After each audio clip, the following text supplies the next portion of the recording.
பிரபல யூடியூபர் சவுக்கு சங்கர் வீட்டை சூறையாடிய மர்ம கும்பலால் பரபரப்பு.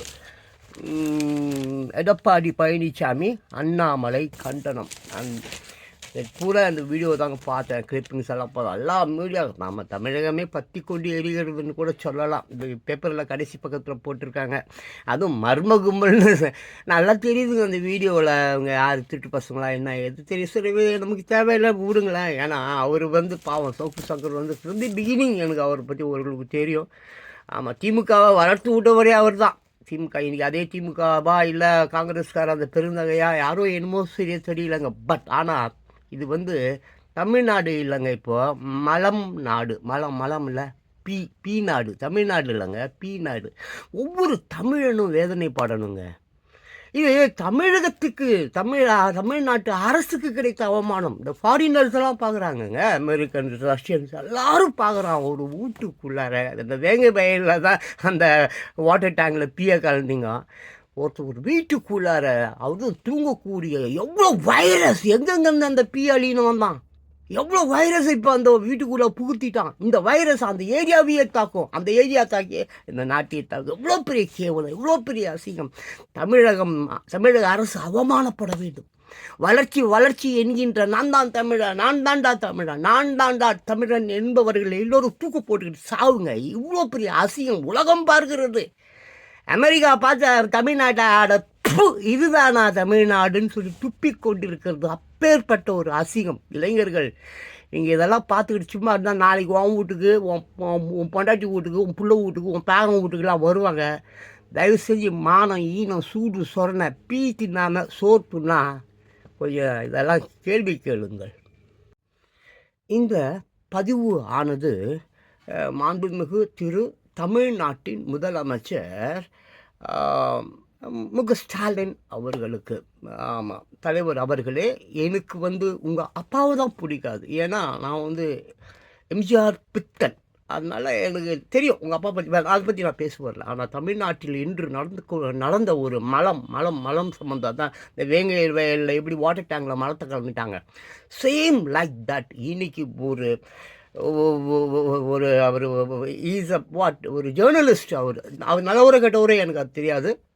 நீங்கள் நல்லவரோ கெட்டவரோ அதுவும் எனக்கு தெரியாது. இன்னைக்கு சமூகம் நல்லா இல்லை, அது மட்டும் எனக்கு நல்லா தெரியும். ஒவ்வொரு மக்களோடவும் நாங்கள் போய் பேசுகிறேன். ஏழைகள்லாம் அவங்களாம் அந்த ஆட்சி பிடிகள் தான் சொல்கிறாங்க. நான் அதெல்லாம் விட மிக கொடுமையான ஒரு சம்பவம் நேற்று நடந்த சம்பவம். இந்த மலத்தை கொண்டு போய் பெட்டு கிட்டு சமையல் அறை கோயில் சாமி எல்லாத்துலேயும் ஊற்றிருக்காங்க. இந்த குற்றவாளிகள் எல்லாரும் அரசுக்கு நல்லாவே தெரியும். வீடியோ கிளிப்பிங்ஸ் அதுக்கு சும்மா பேருக்கு 2 பேரை பிடிச்சி வச்சுருக்கீங்க. வழக்கம் போல நீங்கள் இந்த சமுதாயத்தை ஏமாற்ற வேண்டும் என்று நீங்கள் நிறுத்திவிட்டு இந்த 20 பேரோ 50 பேரோ இவர்களை பிடித்து நடு ரோடில் வைத்து அரபு நாடுகளில் சுடுவது போல சுடணும். அதை மக்கள் பார்க்கணும். அப்படி இல்லைன்னா இந்த சமுதாயம் நாளைக்கு இப்படியே ஒவ்வொரு வீட்டிலையும் தொடர்ந்து இளைஞர்களோ ரவுடிகளோ யாரோ மரத்தை கொட்டி கொண்டே இருப்பார்கள். ஏன் உங்கள் வீட்டு வாசல்லையும் கொட்டினாலும் கொட்டுவாங்க. பார்த்துங்க. இந்த குற்றவாளிகளை பிடித்து பொது இடத்தில் அரபு நாடுகளில் சுடுவது போல் சுட வேண்டும். இல்லைன்னா தமிழ்நாட்டை யாராலையும் காப்பாற்ற முடியாது. இயற்கை ஒரே முட்டை அழிச்சிட்டு போயிடும். பிரியமானவர்களே, இளைஞர்களே, வாலிப பெண்களே, என்னுடைய இந்த 62 வருட கால அனுபவத்திற்கு முன்பு இந்த உலகம் சும்மா என்னை பொறுத்த வரைக்கும் ஜுஜிபி. ஆமாம், என்னை போன்று வயதான நல்ல மனிதர்களை பொறுத்த வரைக்கும் ஏகப்பட்ட அனுபவங்கள் அவர்களுக்கு இருந்திருக்கும். ஆனால் அவர்கள் என்ன மக்களுக்கு சொல்லாமையே அப்படி போயிருப்பான். வேஸ்ட். அவனை பொறுத்த வரைக்கும் நான் கிழவிகளை எனக்கு பிடிப்பதில்லை. நான் சிறு வயதிலிருந்தே, உங்களுக்கு தெரியாது, நான் இந்த கிழவிகளை வெறுக்கிறேன். சின்ன வயதிலிருந்தே. இப்போவும் இப்போ எனக்கு 62 வயசு ஆச்சு இல்லை. நான் ஒரு 15 வயது, அதான் 8 வயதுலேருந்து ஒரு 15 வயது, 20 வயது, ஒரு 30 வயதுக்கு இருக்காங்கள்ல இளைஞர்கள், அவர்கள் கூட தான் பழகுவேன். பசங்க கூட பழகவே மாட்டேன். கிழவிங்க கூட பழகவே மாட்டேன். இந்த லவ் மயிர்கள்லாம் எனக்கு பிடிக்காது. I don't have any commitments with peoples. எனக்கு கமிட்மெண்ட்ஸே பிடிக்காது. முதல்ல நான் இதையெல்லாம் ஏன் சொல்ல வரேன் அப்படின்னு சொன்னால், பார்த்தீங்களா, இந்த நேற்று நடந்த ஒரு சம்பவம். ஒரு வீட்டில் மலத்தை கொண்டு போய் போடுவது என்பது வேதனை இல்லையா? நாளைக்கு உங்களுக்கு இது நேரும். நாளைக்கு நீ ஒரு ஜேர்னலிஸ்டாக இருக்கலாம். சரவணா ஸ்டோரில் வந்து புடவை விற்கிற கடைசி ரக பெண்ணாக இருக்கலாம். இல்லை வேறு எங்கேயோ ஒரு காய்லாங்கடையில் குப்பை எடுத்துன்னு போய் போட்டுட்டு அன்றைக்கி ஒரு 1000 ரூபா சம்பாதிக்கக்கூடிய ஒரு இளைஞனாக கூட இருக்கலாம். இது மிகப்பெரிய அவமானம். அயல் நாடுகள், வெளிநாடுகள் இதை பார்த்து கொண்டு இருக்கிறது. இது தமிழகத்துக்கு ஏற்பட்ட ஒரு அவமானம் அப்படின்னு மட்டும் நினச்சிடக்கூடாது. நான் தமிழன் சொல்கிறவங்க பார்த்தீங்களா, நான் பார்க்குறேன், நான் தமிழன் அப்படி கத்துபவர்களுக்கு இது மிகப்பெரிய ஒரு அவமானம். தயவுசெய்து கேள்வி கேளுங்கள். இளைஞர்களே, எல்லாம் மேலே இருக்கிறவன் பார்த்துப்பான், மேலே இருக்கிறவன் மேலே இருக்கிறதையா பார்த்துப்பான்.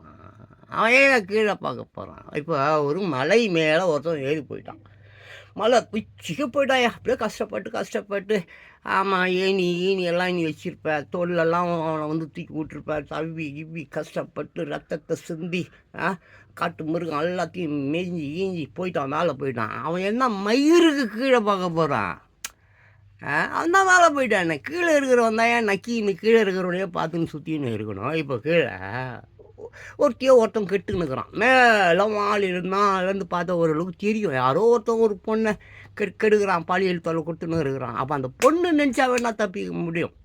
மூஞ்சியில் 4 குத்திட்டு அப்படியே அந்த மழை வழி, அந்த ஒத்தப்பாத வழி அப்படியே அந்த மழை மேலே கஷ்டப்பட்டு ஆடி ஓடி ஈட்டி அப்படியே மேலே போயிட முடியும். மேலே இருக்கிறவன் தான் மேலே போயிட்டானையா, அவன் ஏன் கீழே வர போகிறான்? பைத்தியக்கார பையில. அதனால் கீழே இருக்கிற அசிங்கத்தை தின்னு அதான் பேண்டு அதையே தின்னு இப்படித்தான் வாழணும். அதனால் மேலே இருக்கிறவன் பார்த்துப்பான், மேலே இருக்கிறவன்லாம் பார்த்துக்க மாட்டான். கீழே இருக்கிற நீ தான் உன்னை பார்த்து கொள்ள வேண்டும். அதாவது இங்கே கீழே ஒன்று கொத்தடிமையாக போட்டு மிதிக்கிறானே, அவன் காலடியில் கிடக்குறல்ல, அது வந்து நீ தான் தப்பிக்கணும். நீ தான் வழிமுறைகளை தேட வேண்டும், வாய்ப்புகளை நீ தான் உருவாக்கணும். வாய்ப்பு மயிரெல்லாம் தேடி வாசல் தேடிலாம் வாய்ப்பு வராது, பார்த்துக்க. வாலிப பெண்களே, இளைஞர்களே, இதோ எனக்கு 62 வயசாச்சு. காலையில் கூட அன்றிலிருந்து இன்று வரைக்கும் நான் சொல்லியிருக்கேன், நான் யார்கிட்டையும் போய் கை கட்டி ஒரு முதலாளி என்று ஒருவனிடம் நான் வேலை பார்த்ததில்லை. வாழ்க்கையில் ரொம்ப கஷ்டப்பட்டிருக்கேன். எனக்கு நானே எதையாவது பண்ணிப்பேன், உழைப்பேன். இன்று வரைக்கும் நான் உழைக்கிறேன். சிறு வயதுலேருந்தே நான் ஒரு 5 வயதுலேருந்தே உழைக்க கற்றுக்கொண்டிருவேன். நான் இன்றும் உழைத்து கொண்டிருக்கேன். செலவுற்று இயற்கை உனக்கு கொடுத்தது வந்து கொஞ்சம் நாச்சும் இல்லை, கோடிக்கணக்கான இன்பங்கள். எவ்வளோ தனிமங்கள், கனிமங்கள், வளங்கள் எல்லாம் கொடுத்துருக்கு. அதை நீ வந்து இந்த கிழமை அந்த அரசியல்வாதிகள் அவர்களுக்கு நீ வந்து தாரவாத்து கொடுத்துட்ட. இன்றைக்கி உன் குழந்தைங்க நடு ரோட்டில் பிச்சை எடுத்துன்னு இருக்கிறாங்க. இதே நீ ஃபாலோ பண்ணனா உன் வாழ்வு வந்து உலகம் ஒன்றுது. நீ சுமக்க வேண்டிய உலகத்தை தாரவாத்து கொடுத்துருக்க தருதலைகளுக்கு. தயவு செஞ்சு கொஞ்சம் யோசித்துப்பார். ஆரோக்கியமான உடல் முக்கியம். பணம் பின்னால் ஓடாத. பணம் ஒரு நாள் உன்னை சந்தோஷப்படுத்தாது. நான் பயங்கர கஷ்டப்பட்டிருக்கேன். இந்தியாவையே சுற்றியிருக்கேன். பட்டினியோடு வாடி கிடந்திருக்கேன். ஆனால் நல்லா இருக்கேன், ஆரோக்கியமாக இருக்கேன். ஆரோக்கியம் என்பது முக்கியம். நான் பணம் பின்னால் ஓடினதே கிடையாது. நான் இதெல்லாம் ஏன் உனக்கு சொல்கிறேன்னா, இன்று உலகில் குட்டி நாடுகள்லாம் பயங்கரமாக சண்டை போட்டுக்கிறாங்க. பயங்கரமாக தினம் பிண நாட்டுறோம். அப்படியே இங்கே தமிழ்நாட்டில் பாரு, வீட்டுக்குள்ளே கொண்டு போய் மலத்தை கொட்டுறான். அந்த அளவுக்கு வந்து அமைதி நாடுன்னு வாங்க இந்தியா. இதுவே புட்டுக்குன்னு போயிடும் போல இருக்குது. ஸோ தயவு செஞ்சு இந்த உலகம் உன்னுடைய உலகம். இந்த இயற்கை உனக்கு கோடி செல்வங்களை உனக்கு வழங்கி இருக்கிறது. அதை ஒழுங்காக பயன்படுத்த தெரியாமல் நீ பாட்டுக்க முன்னான்னு உன் வாழ்க்கையை, வாழ்வாதாரத்தை நடத்தி கொண்டு இருக்கிறாய். தயவு செய்து சிந்திக்கணும். என் இளைஞனும் என் வாலிப பெண்களும் சிந்திக்க கற்றுக்கொண்டார்கள் தான் நான் வெற்றி பெற்று விட்டேன் என்று அர்த்தம். நன்றி. விஜயின் கடைசி படம் பொங்கலுக்கு ரிலீஸ். விஜயின் கடைசி படம் பொங்கலுக்கு ரிலீஸ். சென்னை மார்ச் 25, 2025. விஜய் தற்போது வினோத் இயக்கும் ஜனநாயகன் படத்தில் நடித்து வருகிறார். இதில் பூஜா ஹெக்டே, பிரகாஷ் ராஜ், பிரியாமணி, கௌதம் மேனன், மமிதா பாஜு, நரேன் ஆகியோரும் நடிக்கின்றனர். இது விஜய்க்கு 69வது படம் ஆகும். இந்த படத்துக்கு பிறகு சினிமாவில் நடிக்க மாட்டேன் என்று விஜய் அறிவித்து உள்ளார். விஜய் நடிக்கும் கடைசி படம் என்பதால் இந்த படத்துக்கு பெரிய எதிர்பார்ப்பு நிலவுகிறது. ஜனநாயகன் அரசியல் த்ரில்லர் கதை அம்சத்தில் தயாராவதாக கூறப்படுகிறது. இந்த படம் எப்போது திரைக்கு வரும் என்று கேள்விகள் எழுப்பப்பட்டு வந்தன. இந்த நிலையில் ஜனநாயகன் படம் அடுத்த வருடம் பொங்கல் பண்டிகையில் திரைக்கு வரும் என்று படக்குழுவினர் நேற்று மாலை அறிவித்தனர். இது விஜய் ரசிகர்களுக்கு உற்சாகத்தை ஏற்படுத்தி உள்ளது.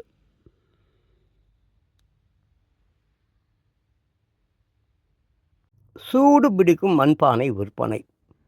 சென்னையில் வெயிலின் தாக்கம் அதிகரிக்க தொடங்கி இருக்கும் சூழலில் ஏழைகளின் ஃப்ரிட்ஜ் எனப்படும் மண்பானைகள் விற்பனையும் மும்முரமாக நடந்து வருகிறது. சென்னை வள்ளுவர் கோட்டம் அருகே சாலையோரம் கடையில் தங்களுக்கு விருப்பமான மண்பானைகளை வாங்கும் பெண்களை படத்தில் காணலாம்.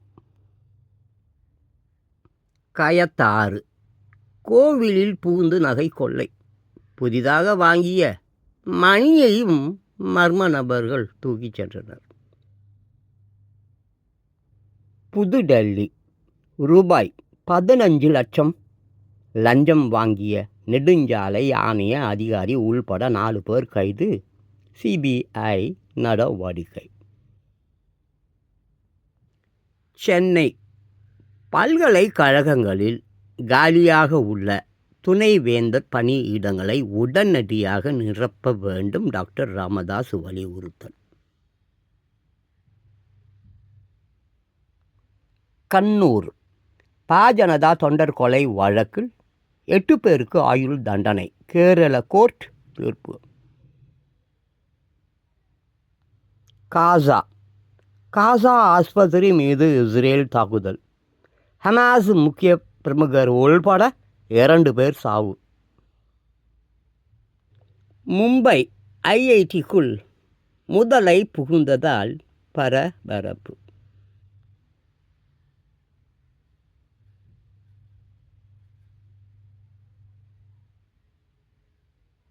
சென்னை மார்ச் 25, 2025.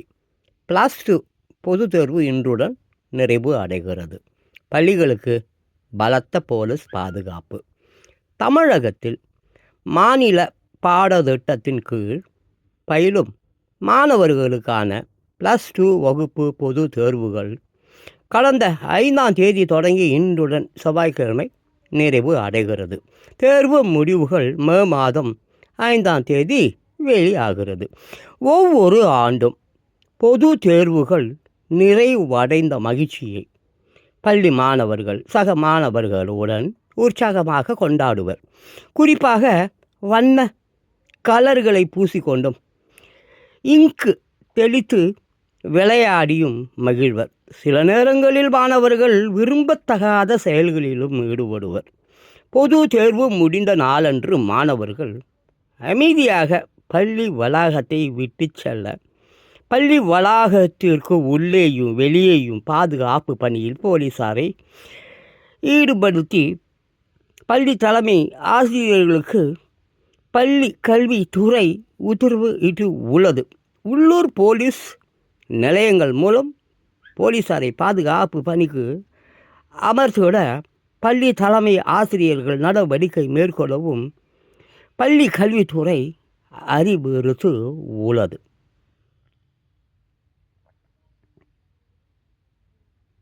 தலையங்கம் தினத்தந்தி 25/3/2025 செவ்வாய்க்கிழமை. வாகன நிறுத்தும் இடங்கள் நிறைய தேவை. தமிழ்நாட்டில் நாளுக்கு நாள் மோட்டார் வாகனங்களின் எண்ணிக்கை அதிகரித்து கொண்டே போகிறது. இப்போது 3,34,00,000 வாகனங்கள் ஓடிக்கொண்டிருக்கின்றன. சென்னையில் மட்டும் 72 லட்சம் வாகனங்கள் இருக்கின்றன. இது தவிர வெளியூர்களிலிருந்து சென்னைக்கு தினமும் வந்து செல்லும் வாகனங்களின் எண்ணிக்கையும் சில லட்சங்களை தாண்டும். தமிழகத்தில் நல்ல மார்க்கெட் இருப்பதை புரிந்து கொண்ட மோட்டார் வாகன நிறுவனங்களும் புது புது மாடல்களை அறிமுகப்படுத்துகின்றன.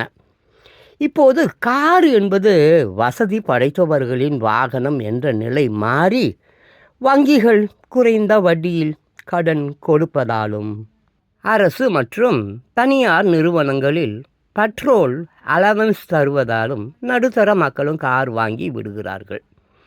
பெரும்பாலானோர் தினமும் காரை பயன்படுத்தாவிட்டாலும் வாரத்தில் ஓரிரு நாட்கள், அதுவும் சனி ஞாயிறு விடுமுறை நாட்களில் குடும்பத்தோடு வெளியே செல்ல மட்டும் பயன்படுத்த தங்களுக்கு சொந்தமாக இருக்கட்டுமே என்று கார் வாங்கி விடுகிறார்கள். இத்தகையவர்கள் டிரைவிங் தெரியாவிட்டாலும் காரை வெளியே எடுத்து செல்வதற்காக அந்த நாளில் மட்டும் ஆக்டிங் டிரைவர்களை வரவழைத்து கொள்கிறார்கள். எல்லா ஊர்களிலும் இப்போது ஆக்டிங் டிரைவர்கள் நிறைய பேர் வந்து விட்டார்கள். எனவே கார்களின் எண்ணிக்கையும் பெருகிவிட்டன. ஆனால் சென்னை உள்ளிட்ட நகர்ப்புறங்களில் கார்களை வீட்டுக்குள் நிறுத்த இடமில்லாமல் வீட்டுக்கு வெளியே தான் நிறுத்தி வைக்கிறார்கள். சாலைகளின் இருபுறமும் இப்படி கார்கள் நிறுத்தப்படுவதால் போக்குவரத்துக்கு கடும் சிரமம் ஏற்படுகிறது. ஏற்கனவே சென்னை பெருநகர வளர்ச்சி குழுமம் குடியிருப்புகளின் எண்ணிக்கைக்கு ஏற்ப வாகன நிறுத்தும் இடங்களை ஏற்படுத்த வேண்டும் என்ற அடிப்படையில் கட்டிட வரைபட அனுமதிகளை வழங்குகிறது. ஆனால் ஒரு வீட்டில் ஒரு காருக்கு பதில் பல கார்கள் வைத்திருப்பதால் வாகன நிறுத்தும் இடங்கள் போதுமானதாக இருப்பது இல்லை. குறிப்பாக சென்னையில் அதிக போக்குவரத்து நெருக்கடி ஏற்படுவதற்கு காரணம் அனைத்து சாலைகளின் இருபுறங்களிலும் கார்களை நிறுத்தி வைப்பதால் தான் என்பது எல்லோருக்கும் தெரிந்த உண்மையாகும். இந்த பிரச்சனைக்கு முற்றுப்புள்ளி வைக்கும் வகையில் கும்டா என்று அழைக்கப்படுகிற சென்னை ஒருங்கிணைந்த பெருநகர ஆணையம் அரசுக்கு சில பரிந்துரைகளை அளித்து உள்ளது. தனிநபர் ஒரு வாகனத்தை பதிவு செய்யும் போது அந்த வாகனத்தை சாலை உள்பட பொது இடங்களில் நிறுத்தாமல் எந்த வாகன நிறுத்தத்தில் நிறுத்தப்படும் என்பதற்கான ஆதாரத்தை அளிக்க வேண்டும். வீட்டில் கார் ஷெட் இல்லாதவர்களுக்காக தனியார்கள் பொது கார் நிறுத்தும் இடங்களை உருவாக்கி அதனை வாடகைக்கு அல்லது குத்தகைக்கு விடலாம். 100 பேருக்கு மேல் பணிபுரியும் நிறுவனங்களில் ஊழியர்கள் தனித்தனி வாகனங்களில் வந்து செல்வதை தவிர்த்து பொது போக்குவரத்தை பயன்படுத்த ஊக்குவிக்க வேண்டும். எந்த இடங்களிலெல்லாம் வாகன நிறுத்தும் இடங்கள் இருக்கிறது, அதில் வாகனங்களை இப்போது நிறுத்தலாமா என்பதை ஆன்லைன் மூலம் தெரிந்து கொள்ள வசதி ஏற்படுத்த வேண்டும். ஆங்காங்கு காலியாக இருக்கும் அரசு நிலங்களை பொதுவாக நிறுத்தும் இடமாக பயன்படுத்த தனியாருக்கு குத்தகைக்கு விடலாம். இப்படி சில பரிந்துரைகளை கும்டா அரசுக்கு அளித்து உள்ளது. இந்த பரிந்துரைகள் மிகவும் வரவேற்கத்தக்கது ஆகும். அரசு இந்த பரிந்துரைகளை ஏற்றுக்கொண்டு இந்த நடைமுறைகளை முதலில் சென்னையிலும் தொடர்ந்து அனைத்து மாநகராட்சிகள், நகராட்சிகள், பேரூராட்சிகளிலும் செயல்படுத்த நடவடிக்கை எடுத்தால் போக்குவரத்து நெரிசலை கட்டுப்படுத்த முடியும். வாகனங்களையும் பாதுகாப்பாக வைத்து கொள்ள முடியும். எனவே இதை உடனடியாக நடைமுறைக்கு கொண்டு வர வேண்டும் என்பது பொதுமக்களின் எதிர்பார்ப்பு ஆகும். இங்கே வாகனங்களை நிறுத்தக்கூடாது. இந்த நிலைமை மாற பொது வாகனங்கள் நிறுத்தும் இடங்கள் அதிகம் தேவை. தலையங்கம் தினத்தந்தி 25/3/2025 செவ்வாய்க்கிழமை. வாகன நிறுத்தும் இடங்கள் நிறைய தேவை. புதுடெல்லி, மார்ச் 25, 2025 தினத்தந்தி. தலைப்புச் செய்திகள். தீ விபத்தில் கோடிக்கணக்கான ரூபாய் சிக்கிய விவகாரம். நீதிபதி யஷ்வந்த் வர்மாவுக்கு எதிராக நாடாளுமன்றத்தில் பதவி நீக்க தீர்மானம். எதிர்க்கட்சி எம்பிக்கள் கோரிக்கை. சென்னை.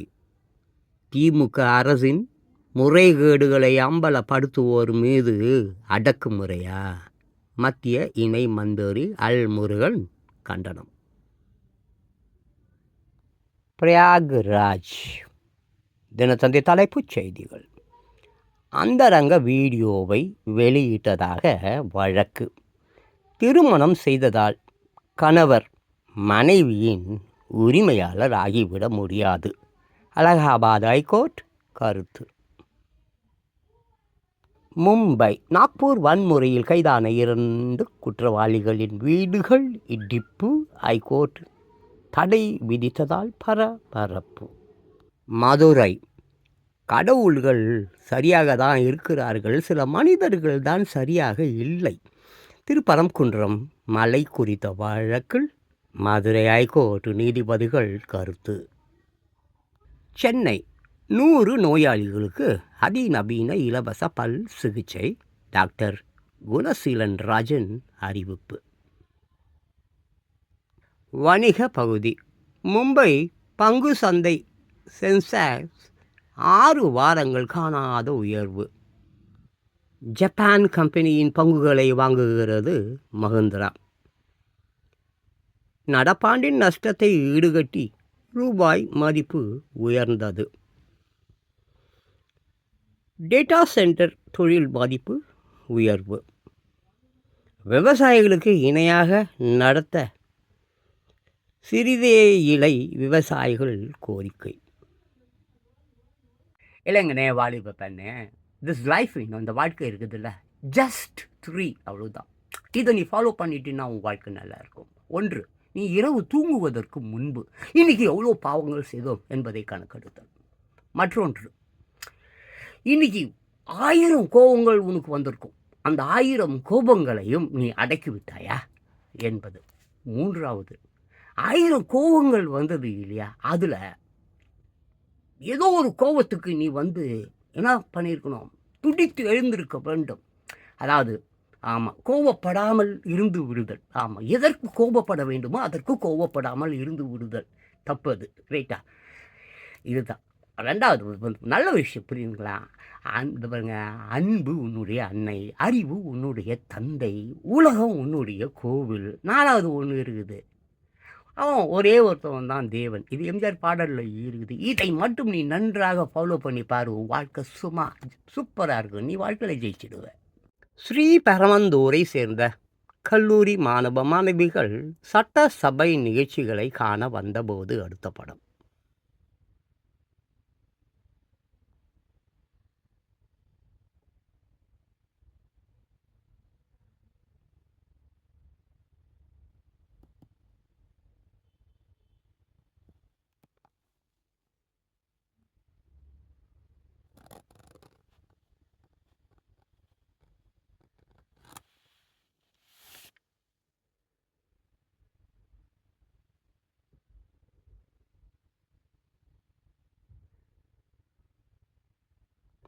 சென்னை கனிம வளங்கள் அதிகமாக வெட்டி எடுக்கப்படுவதாக அதிமுக குற்றச்சாட்டு. புகார் வந்தால் நடவடிக்கை. அமைச்சர் துரைமுருகன் உறுதி.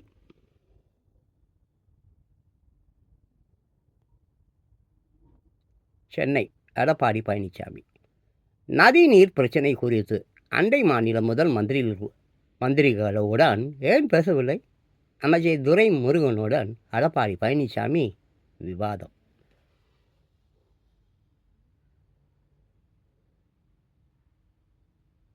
நமது மக்கள் வேண்டவே வேண்டாம் என்கிறார்கள்.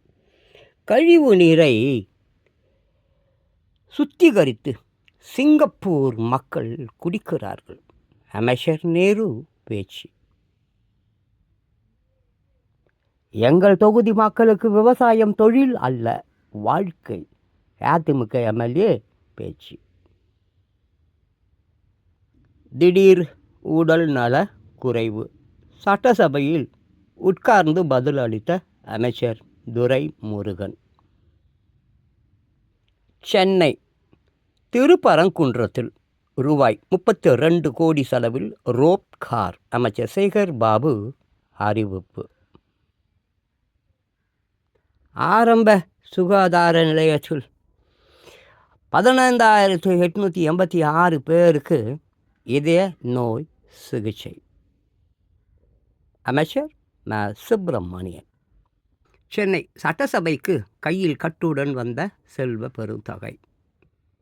செல்லூர் ராஜு கேட்டால் எல்லாம் கிடைக்கும், சபாநாயகர் பேச்சால் சிரிப்பு அலை. போரூர் பாலமுருகன் கோவிலுக்கு குட முழுக்கு, அமைச்சர் சேகர் பாபு தகவல்.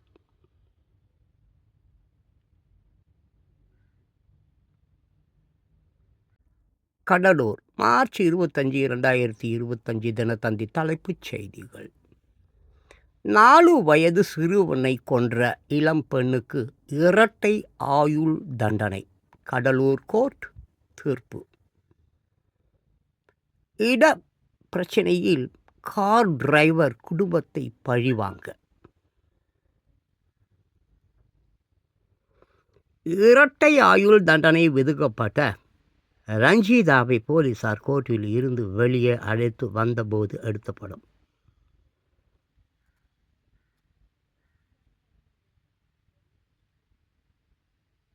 கிருஷ்ணகிரி டிராக்டர் மீது தனியார் பள்ளி வேன் மோதியது. எல்கேஜி மாணவன் உள்பட 2 பேர் பலி, மேலும் 9 பேர் படுகாயம். விஜயா ஹர்னிஷ். கிருஷ்ணகிரி மார்ச் 25, 2025 தினத்தந்தி தலைப்புச் செய்திகள். டிராக்டர் மீது தனியார் பள்ளி வேன் மோதியது. எல்கேஜி மாணவன் உள்பட 2 பேர் பலி, மேலும் 9 பேர் படுகாயம். கோவை வழியாக கேரளாவுக்கு ரயிலில் கடத்திய 62 கிலோ உயர் ரக கஞ்சா பறிமுதல். வட மாநில பெண்கள் 5 பேர் கைது. கைதான 6 பேரையும் அவர்களிடமிருந்து பறிமுதல் செய்யப்பட்ட உயர் ரக கஞ்சா பொட்டலங்களையும் படத்தில் காணலாம்.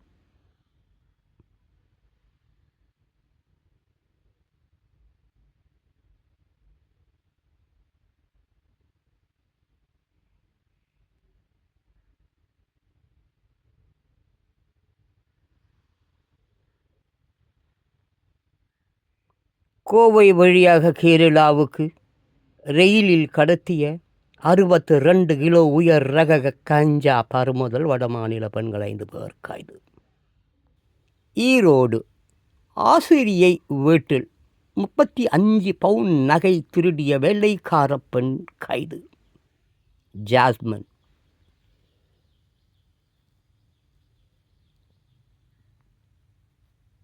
ராஜபாளையம் நித்யானந்தா ஆசிரமத்துக்கு வைத்த சீல் உடைப்பு, 7 சீடர்கள் கைது.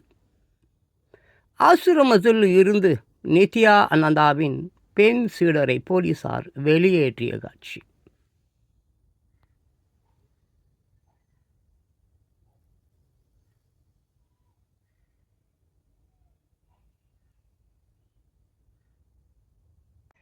அன்பானவர்களே, ஒரு குட்டி கதை. எவ்வளோ ஷார்ட்டாக முடிக்க முடியுமோ அவ்வளோ ஷார்ட்டாக முடிச்சிடுறேன். பெருசாக போயிடும், வேண்டாம், ஷார்ட்டாக முடிச்சிடுறேன். ஒரு ஊரில் ஒரு கோயில், அரசாங்கம் தான் அதை நிர்வாகம் பண்ணுது. அது அதிகாரி அரசாங்க அதிகாரி அப்பப்போ வந்து இந்த கணக்கு வழக்குகள்லாம் பார்ப்பாங்க தானே. அப்படி அந்த கணக்கு வழக்குகள் பார்க்க வரும்போது ஒரு சாமியாருக்கு ஒரு பட்டைச்சோறு அப்படின்னு அந்த புஸ்தகத்தில் இருக்குது. சும்மா இருக்கும் சாமியாருக்கு, அதில் நல்லா கவனிக்கணும், சும்மா இருக்கும் சாமியாருக்கு ஒரு பட்டை சோறு அப்படின்ட்டு இருக்குது. உடனே எல்லாரையும் கூப்பிட்டுட்டு, என்ன இது சும்மா இருக்கிறவருக்கு வந்து ஒரு பட்டை சோறு, அதெல்லாம் சோறும் கிடையாது, ஒன்றும் கிடையாது, ஸ்டாப் பண்ணுங்க அப்படின்றாரு. உடனே வந்து அங்கே இருக்கிறவங்களாம் சொல்கிறாங்க, அதிகாரி அவர்களே, சும்மா இருப்பது அவ்வளோ கஷ்டம் தெரியுமா, என்ன அதிகாரி அவர்களே அப்படின்னும்போது அவர் யோசிச்சு பார்க்குறாரு. சரி, எதுவும் சொல்லலை, அவர் பாட்டு போயிட்டார். போகிறாரு, வீட்டுக்கு போயிட்டு ஒரு ஈஸ்ட் சேரில் பட்டுக்கிட்டு யோசிக்கிறார், சும்மா இருப்பது வந்து அவ்வளோ கஷ்டமா அப்படி சொல்லிட்டு அப்படியே யோசிக்கிறாரு. யோசிக்கும் பொழுது அவருடைய மனது வந்து அப்படியே வந்து ஒரு இடத்தில் இல்லை, அலைப்பாயுது. சும்மா இருக்கும்போது அப்போ பல அலைப்பாயுது, சும்மா இல்லை அந்த மனசு, சும்மா இருக்க முயற்சி செய்கிறார். பட் ஏன்னா அது முடியல. ஒரு காக்கா வந்து ஒன்று கத்துது, மனசு அங்கே போயிடுது. ஆமாம், திடீர்னு பார்த்தா வந்து வேறு வேறு நிகழ்வுகள், மனம் ஒருமுனைப்படுத்த பார்க்குறாரு, தியானம் படுத்த பார்க்குறாரு, பட் முடியல. அப்போது வந்து திடீர்னு பார்த்தா அவங்க மனைவி வந்து என்ன பண்ணுறாங்க, ஒரு காஃபி, நல்லா சாமா காஃபி, அந்த காஃபி எடுத்துனது டேபிளில் வச்சுட்டு போயிடுறாங்க. இவர் அது பண்ணார் இது பண்ணார் என்னமோ தியானம்லாம் பண்ணி பார்த்தாரு ஒன்றும் நத்திங் டூயிங். உடனே டக்குன்னு அந்த மனது என்ன ஆயிடுச்சு, அந்த காஃபி மேலே போய் விழுந்துச்சு. டக்குன்னு எதுவுமே யோசிக்கல. என்ன பண்ணிட்டாரு, அந்த காஃபியை எடுத்து என்ன செஞ்சிட்டாரு, குடிச்சிட்டாரு. காஃபி எடுத்து குடிச்சிட்டாரு. ஸோ இந்த மனமும் தியானமும் வந்து பார்த்தீங்கன்னு சொன்னாக்க இது இரண்டுமே வந்து ஒன்று சேர்ந்தது, ஒன்றாய் கலந்தது அப்படி தான் சொல்ல முடியும். அந்த மனம் இருக்குது பார்த்தீங்களா, அது ஸ்டாப் ஆகிடணும். அப்போ தான் தியானத்தில் கவனம் செலுத்த முடியும். இல்லை தியானத்தில் நீ இருந்து கொண்டு இந்த மனம் அலைபாயும் மனத்தை வந்து கொண்டு வந்தால் அதுவும் கஷ்டம்தான். ஸோ இப்போ அவர் உணர்றார். ஸோ இந்த அலைபாயும் மனம் என்பது பெரிய விஷயம், அதை வந்து கட்டுப்படுத்தலாம் முடியாது. அப்போ சும்மா இருத்தல் என்பது பெரிய விஷயம், ரொம்ப கஷ்டம். சும்மா இருப்பது ரொம்ப கஷ்டம்ப்பா. சும்மா ஒரு ஈஸியாரில் உக்காந்துக்கிட்டு நான் பாட்டு சும்மா இருக்கிறேன்னு சொல்லிட்டு முன்னான அமெரிக்கா கண்ணில் வருது, ரஷ்யா கண்ணில் வருது, காதல் கண்ணில் வருது, முத்தம் கண்ணில் வருது, எல்லாமே கண்ணில் வருது. ஸோ இந்த சும்மா இருப்பது என்பது மிக கொடூரமான ஒரு விஷயம் என்பதை அவர் உணர்றார். உணர்ந்துட்டு என்ன பண்ணுறாரு, இம்மீடியட்லி வந்து starting to go to that what அந்த கோயிலுக்கு போகிறார். அந்த கோயிலுக்கு போய்ட்டு மறுபடியும் வந்து அந்த சாமியாரை கூப்பிடு அப்படின்னு சொல்கிறார். சும்மா இருக்கிற சாமியார் இருக்கிறாரு இல்லை, ஆமாம், ஒரு பட்டை சோறுனா இது எனக்கு சரியாக விளக்கம் தெரிலங்க. ஆமாம், அது படித்தது தான், நம்ம என்ன சொந்தமாக சொல்கிறோம். ஸோ உடனே போய் அந்த லக்சரில் எழுதிடுறார். இனிமேல் அந்த சும்மா இருக்கிற சாமியாருக்கு வந்து 2 பட்டை சோறு 2 பட்டைன்னா அவ்வளோ, 1 பங்கு 2 பங்கு சோறு கொடுங்க அப்படின்னு சொல்லிட்டு எழுதிட்டு போகிறாரு. ஆக அந்த சும்மா இருப்பது இருக்குது பெரிய விஷயங்க அது. ஆமாம், ரொம்ப கஷ்டம். அதனால் வந்து ஆமாம், என்ன சும்மா இதில் ஒரு அருமையான ஒரு விஷயம் இங்கே கடைசியில் சொல்லப்பட்டிருக்கிறது. அதாவது ஒரு இளைஞனை பார்த்து ஒரு பெரியவர் சொன்னார். அப்பாவுக்கு எல்லா வகையிலையும் உதவியாக இருப்பது மகனின் கடமை. அப்பாவுக்கு என்ன எல்லா வகையிலையும் உதவியாக இருக்க வேண்டியது யாருடைய கடமை? மகனுடைய கடமை. சரியா? அப்போது இளைஞன் உடனே சொன்னான்.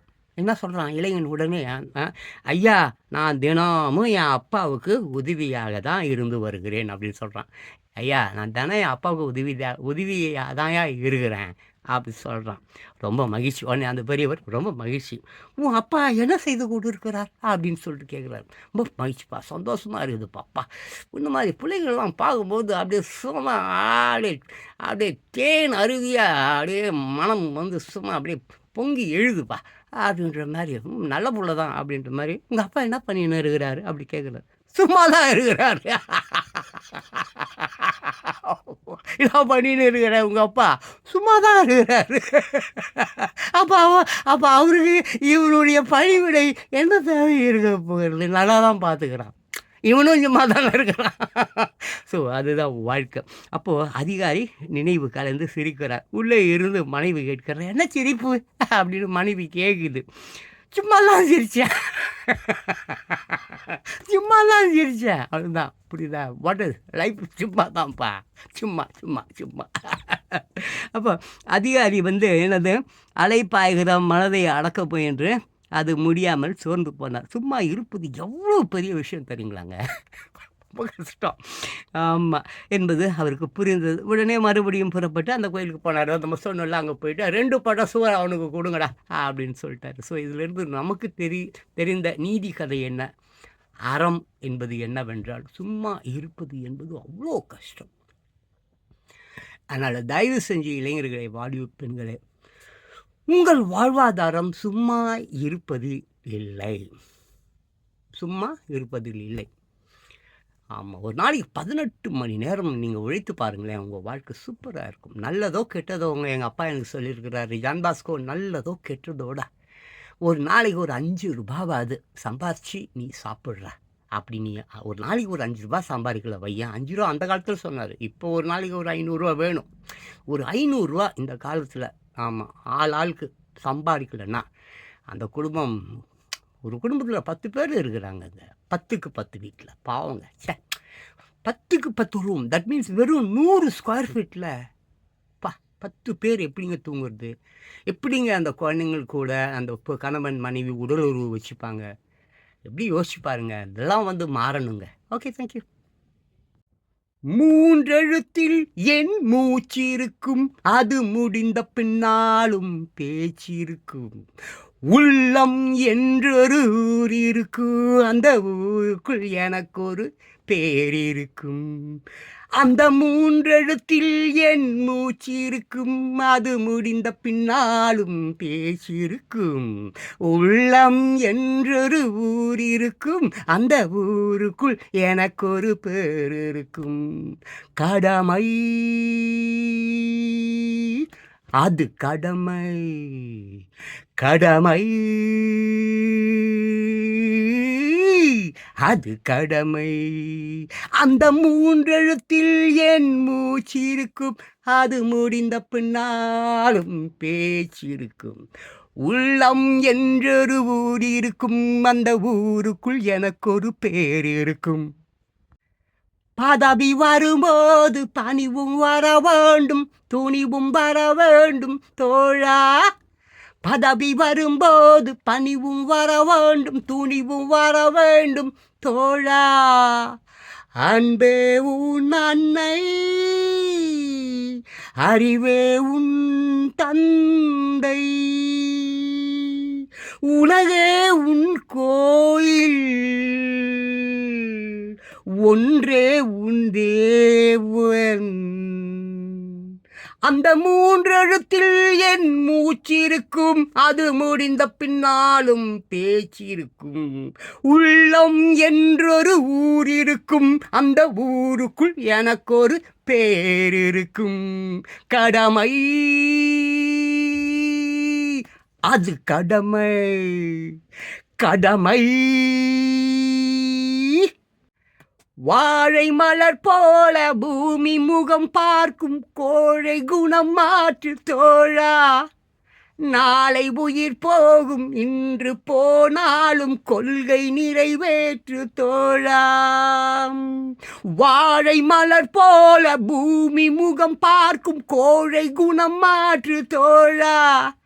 நாளை உயிர் போகும், இன்று போனாலும் கொள்கை நிறைவேற்று தோழா. அன்பே உன் அன்னை, அறிவே உன் தந்தை, உலகே உன் கோயில், ஒன்றே உன் தேவன். அந்த மூன்றெழுத்தில் என் மூச்சிருக்கும், அது முடிந்த பின்னாலும் பேச்சிருக்கும். உள்ளம் என்றொரு ஊர் இருக்கும், அந்த ஊருக்கும்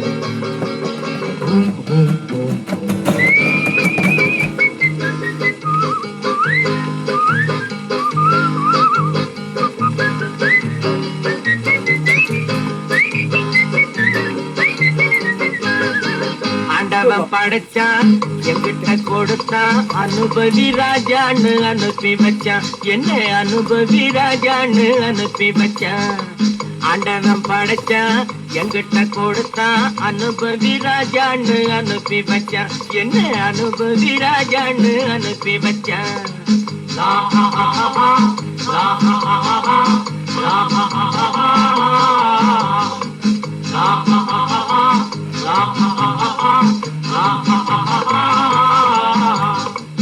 உலகம் எந்தன் கைகளிலே, பொருளும் பணமும் பைகளிலே.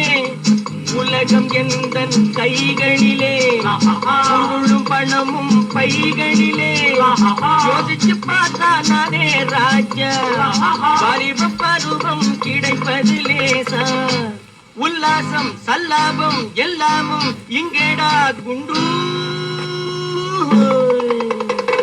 ஆண்டவன் படைச்சான், எங்கிட்ட கொடுத்தான், அனுபவி ராஜான்னு அனுப்பி வச்சான். என்ன அனுபவி ராஜான்னு அனுப்பி வச்சான்.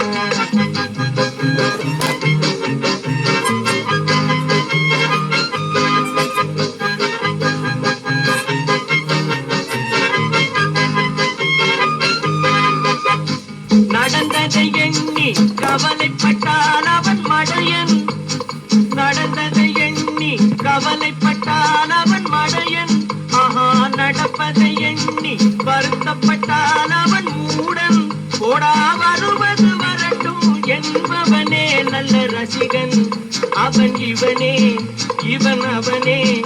அட இன்றும் நாளை இல்லை, இரவில்லை பகலில்லை, இளமையும் முதுமையும் முடிவும் இல்லை. அட இன்றும் இல்லை நாளை இல்லை, இரவில்லை பகலில்லை, இளமையும் முதுமையும் முடிவும் இல்லை.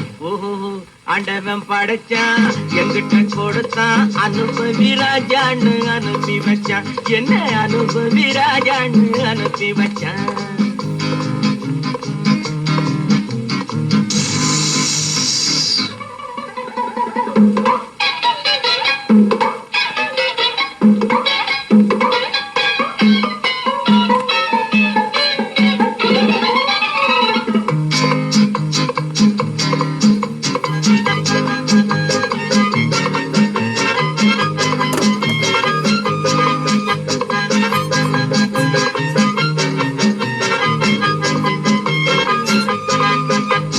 பணங்களை சேர்த்து பதுக்கி வைத்தால் அது மடமை.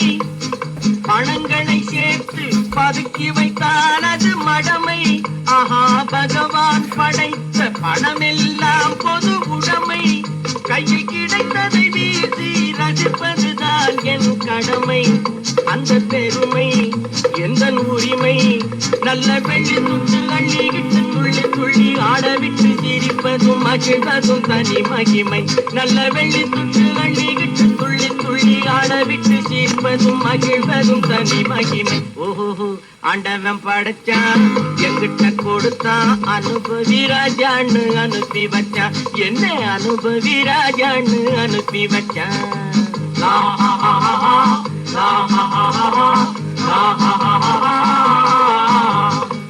உலகம் எந்தன் கைகளிலே, பொருளும் பணமும் பைகளிலே. யோசிச்சு பார்த்தா நானே ராஜ்யம்.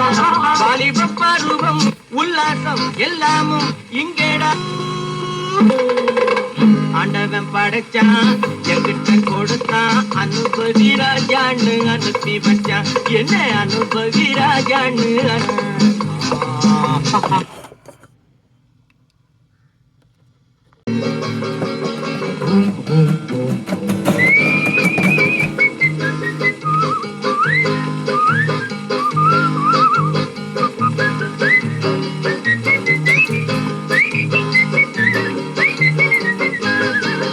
ஆண்டவன் படைச்சான், எங்கிட்ட கொடுத்தான், அனுபவி ராஜான்னு அனுப்பி வச்சான்.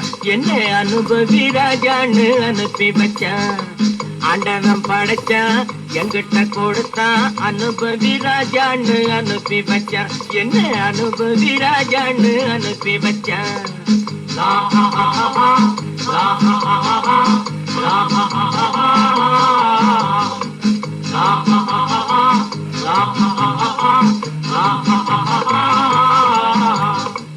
உலகம்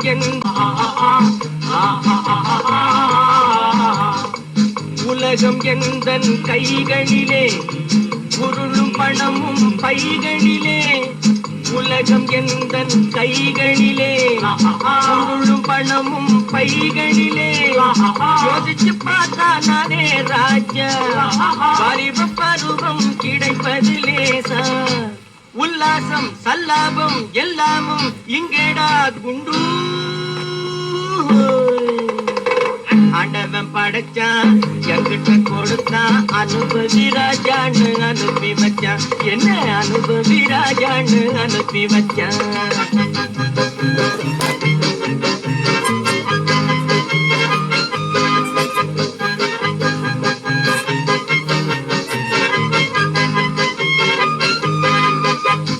நடந்ததை எண்ணி கவலைப்பட்டான் அவன் மடையன். ஆஹா நடப்பதை எண்ணி வருத்தப்பட்டான் அவன் மூடன். போடா வருவது வரட்டும் என்பவனே நல்ல ரசிகன். அவன் இவனே இவன் அவனே.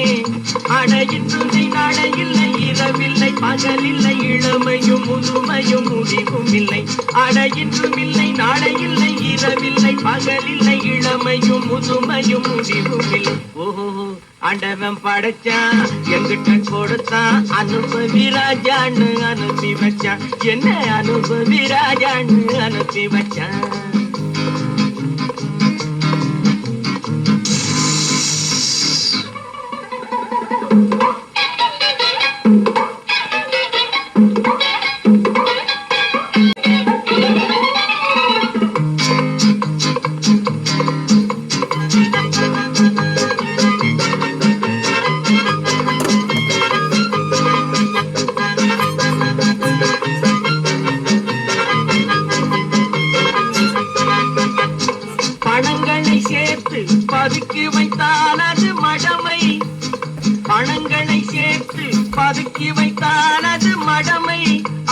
பகவான் படைத்த பணமெல்லாம் பொது உடைமை கையில் கிடைத்ததை வீசி ரசிப்பதுதான் என் கடமை அந்த பெருமை எந்த உரிமை நல்ல வெள்ளி துண்டு அள்ளிக்கிட்டு துள்ளி துள்ளி ஆடவிட்டு சிரிப்பதும் மகிழ்வதும் தனி மகிமை நல்ல வெள்ளி துண்டு அள்ளிக்கிட்டு துள்ளி துள்ளி ஆடவிட்டு சிரிப்பதும் மகிழ்வதும் தனி மகிமை ஓஹோ இமை நல்ல வெள்ளி துண்டு அள்ளிக்கிட்டு துள்ளி துள்ளி ஆடவிட்டு சிரிப்பதும் மகிழ்வதும் தனி மகிமை ஓஹோ ஆண்டவன் படைச்சான் எங்கிட்ட கொடுத்தான் அனுபவி ராஜான்னு அனுப்பி வச்சான் என்ன அனுபவி ராஜான்னு அனுப்பி வச்சான்